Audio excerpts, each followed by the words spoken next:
Doctor Yathindra Siddaramaiah ಅವರ ಹೇಳಿಕೆಗೆ ಪ್ರತಾಪ್ ಸಿಂಹ ಲೇವಡಿ ಮಾಡಿದ್ದಾರೆ.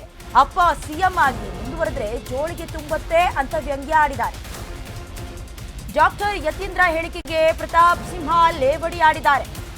ಅಪ್ಪ ಸಿಎಂ ಆಗಿ ಮುಂದುವರೆದ್ರೆ ಜೋಳಿಗೆ ತುಂಬತ್ತೆ ಹೀಗಂತ ಡಾಕ್ಟರ್ ಯತೀಂದ್ರ ಅಂದುಕೊಂಡಿದ್ದಾರೆ ಅಂತ ಸಿಂಹ ಹೇಳಿಕೆ ಕೊಟ್ಟಿದ್ದಾರೆ.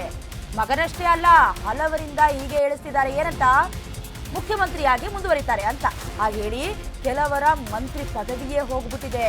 ಇನ್ನು ಸತೀಶ್ ಜಾರಕಿಹೊಳಿ ಅವರನ್ನ ಕೂಡ ಎತ್ಕಟ್ಟಿದ್ದಾರೆ ಅನ್ನುವಂತ ಹೇಳಿಕೆಯನ್ನ ಕೂಡ ಕೊಟ್ಟಿದ್ದಾರೆ. ಹೇಳ್ಬೇಕಂತ ಹೇಳಿದ್ರೆ ಸಿಎಂ ಅವಧಿ ಅರ್ಧ ಅಂತ ಎಲ್ಲೂ ಹೇಳಿಲ್ಲ ಅಂತ ಸತೀಶ್ ಜಾರಕಿಹೊಳಿ ಅವರು ಕೂಡ ಹೇಳಿಕೆಯನ್ನ ಕೊಟ್ಟಿದ್ರು. ಅಂದ್ರೆ ಮುಖ್ಯಮಂತ್ರಿ ಸಿದ್ದರಾಮಯ್ಯ ಅವರ ಜಾಗಕ್ಕೆ ಬೇರೆಯವರು ಬರೋದಕ್ಕೆ ಅವಕಾಶನೇ ಇಲ್ಲ ಅಂತ ಸಂದರ್ಭ ಆಗಲಿ ಸನ್ನಿವೇಶ ಆಗಲಿ ಯಾವುದೇ ಕಾರಣಕ್ಕೂ ನಮ್ಮ ಪಕ್ಷದಲ್ಲಿ ಇಲ್ಲ ಅಂತ ಸತೀಶ್ ಜಾರಕಿಹೊಳಿ ಅವರು ಕೂಡ ಹೇಳಿಕೆಯನ್ನ ಕೊಡೋದ್ರ ಮೂಲಕ ಸಿದ್ದರಾಮಯ್ಯ ಅವರ ಪರವಾಗಿ ಬ್ಯಾಟ್ ಬೀಸಿದ್ರು. ಈಗ ಯತೀಂದ್ರ ಸಿದ್ದರಾಮಯ್ಯ ಅವರು ಕೂಡ ಪದೇ ಪದೇ ಸಿದ್ದರಾಮಯ್ಯ ಅವರ ಪರವಾಗಿ ಎಲ್ಲ ಒಂದು ಕಡೆ ಹೈಕಮಾಂಡ್ ಬೆಂಬಲ ಇದೆಯೋ ಸಿದ್ದರಾಮಯ್ಯ ಅವರೇ ಹೇಳಿಸ್ತಿದಾರೋ ಗೊತ್ತಾಗ್ತಿಲ್ಲ.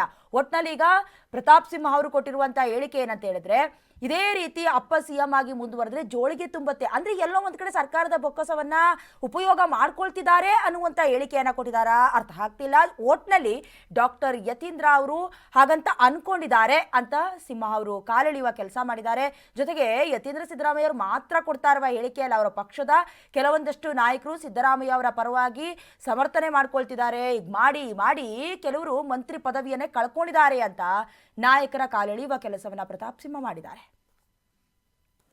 ಅವರ ಅಪ್ಪ ರಾಜಕಾರಣಿಗಳು ಅವ್ರ ಮಕ್ಕಳಿಗೆ ಕಳ್ಳ ಮಾರ್ಗದಲ್ಲಿ ದುಡ್ದಿರುವಂತಹ ದುಡ್ಡನ್ನ ಸಂಪಾದನೆ ಮಾಡಿ ಕೂಡಿಟ್ಟು ಕೊಡ್ಬೋದು, ಬುದ್ಧಿ ಕೊಡಕ್ಕಾಗಲ್ಲ.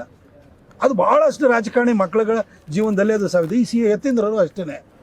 ಅವರ ಅಪ್ಪ ಮೊದಲನೇ ಸರಿ ಮುಖ್ಯಮಂತ್ರಿ ಆಗಿದ್ದಾಗ ಆ ಒಂದು ಏನೋ ಮ್ಯಾಟ್ರಿಕ್ಸ್ ಏನೋ ಒಂದು ಇದನ್ನ ಲ್ಯಾಬ್ಗಳನ್ನ ಗೌರ್ಮೆಂಟ್ ಹಾಸ್ಪಿಟಲಲ್ಲಿ ಅವ್ರದ್ದು ಲ್ಯಾಬ್ಗಳನ್ನ ಮಾಡ್ಲಿಕ್ಕೆ ಅಂತ ಹೇಳ್ಬಿಟ್ಟು ಅದರಲ್ಲಿ ಹೊಡ್ಕೊಂಡ. ಆಮೇಲೆ BDAದು ಸೈಟ್ ಹೊಡ್ಕೊಂಡ. ಇವಾಗ ಹೋದ್ರೆ ನೋಡ್ರೆ ಅವ್ರ ತಾಯಿ ಹೆಸರಲ್ಲಿ 14 ಸೈಟ್ ಹೊಡ್ಕೊಂಡ್ರೆ. ಈ ಮಂಚ ಅವ್ರ ಅಪ್ಪ ಮುಂದುವರಿತಾ ಇದ್ರೆ ತನ್ನ ಜೋಳಿಗೆ ತುಂಬುತ್ತೆ ಅಂತ ಹೇಳ್ಬಿಟ್ಟು ಈ ರೀತಿ ಹೇಳಿಕೆ ಕೊಡ್ತಾ ಇದಾರೆ ಅಷ್ಟೇನೆ. ಸಿಎಂ ಬಹಳ ಜನಕ್ಕೆಲ್ಲ ಹೇಳಿಸ್ತಾ ಇದಾರೆ. ಬಹಳ ಜನಕ್ಕೆಲ್ಲ ಹೇಳಿಸಿ ಕೆಲವ್ರದ್ದು ಮಂತ್ರಿ ಪದವಿನೂ ಕಳ್ಕೊಂಡ್ ಮಾಡಿದ್ರು. ಎಲ್ಲಾ ಕಡೆ ಸುಮಾರು ಕಡೆ ಹೇಳಿಸ್ತಾ ಇದಾರೆ. ಪಾಪ ಅಲ್ಲಿ ಬೆಳಗಾಂ ರಾಜಕಾರಣದಲ್ಲೂ ಕೂಡ ಅಲ್ಲಿನೂ ಕೂಡ ಜಾರಕಿಹೊಳಿ ಅವ್ರನ್ನ ಎತ್ಕಟ್ತಾರೆ. ರಾಜಕಾರಣಿಗಳು